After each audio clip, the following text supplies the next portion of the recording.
Hello বন্ধুরা, সবাই কেমন আছেন? আশা করি সবাই ভীষণ ভালো আছেন। তো আজ আবার আরেকটা নতুন রেসিপি নিয়ে চলে এসেছি, সেটা হচ্ছে আম দিয়ে। আর এখন তো আমের সিজন, তো এই রেসিপিটা একদমই নতুন। আর এই রেসিপিটার মধ্যে একটা জিনিস আমার খুবই ভালো লাগলো, এই যে এই বাটিটা এত সুন্দরভাবে লাগছে, মানে একদম কেকের মতো। তো আজকে সেটাই দেখাবো যে কেমনভাবে এটা তৈরি হয়ে যাবে আর কেমনভাবে বানাতে হয়। তার জন্য নিয়েছি আম, সুন্দর সুন্দর টাটকা আম, কাঁচা আম।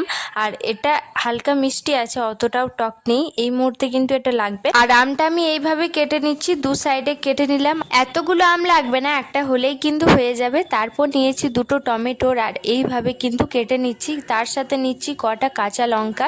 এদিকে আমি ননস্টিকের প্যানে একটা চাপিয়ে দিয়েছি, ওটার মধ্যে এই সবগুলো দিয়ে দেবো। তারপর ওটার মধ্যে একটু জল দেবো, যাতে ওটা সেদ্ধ হয়ে যাবে প্রপারলি। যখন সবটা নরম হয়ে যাবে, তারপর এটা আমি সব নামিয়ে নেব। এই রেসিপিটা অনেকেই ভাইরাল চলছে, সবাই কিন্তু বানাচ্ছে, আর খেতেও কিন্তু খুবই ভালো লাগে। আর এটা অবশ্যই গরম ভাত দিয়ে খাবেন, এত অপূর্ব লাগে এটা। তবে এটার মধ্যে যদি একটু ভাজা মশলা যদি পড়ে, তাহলে ওই টকটা ব্যালেন্স হয়ে যাবে।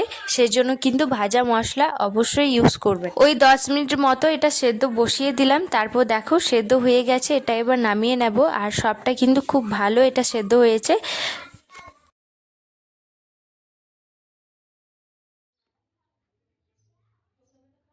এবার আমের মধ্যে এই যে পালগুলো, সেটা আমি বার করে নিচ্ছি, সবটা বার করে নেব। আর এটা তো আমি ছোট একটা বাটি করব, সেই জন্য কিন্তু আমি সাবধানে এটা বের করছি। সবটা এইভাবেই করে নেব। তারপর যে টমেটোর যে প্রথমে ছালটা, সেটা কিন্তু লাগবে না, সেটা একদম সরিয়ে দিতে হবে। তো এইভাবেই সবগুলো করে নেব। তারপর এটা আমি ম্যাশ করে দেবো একটা চামচের সাহায্যে, হাতের সাহায্যেও করলে হবে। এই চামচের সাহায্যে পুরোটা টমেটোর আর লঙ্কা দিয়ে সব ম্যাশ করে দেব। আর এটা না, এই মুহূর্তে না সবাই হামালদাস্তা যে থাকে, সেটাতে কিন্তু এই চাটনিটা করে সবাই। তবে আমি ওটা দিয়ে করব না, কারণ ওটা আমার কাছে নেই। সেই জন্য আমি একটা ননস্টিকের প্যান চাপিয়ে ওটার মধ্যে একটু সর্ষের তেল দিয়ে, একটু জিরে, স্বাদ মতো লবণ আর হলুদ দিয়ে এই মিশ্রণটা আমি দিয়ে দিচ্ছি। আর এই রেসিপিটার মধ্যে ধনে পাতা আর পুদিনা পাতাও কিন্তু ইউজ করতে পারো, তবে আমি ইউজ করছি না। আপনাদের যদি ভালো লাগে ওর গন্ধটা ওটা খেতে, তাহলে অবশ্যই এটার মধ্যে দিতে পারো। তেলের সাথে জিরেটা বাদামি রঙের মতো ভেজে নেব। তারপর এই মিশ্রণটা দিয়ে দিচ্ছি, আর এটা প্রায় 5 মিনিট মতো এটা আমি ভেজে নেব, যাতে হালকা যে এক্সট্রা জলটা বেরিয়েছে সেটা কিন্তু একদম শুকিয়ে যাবে।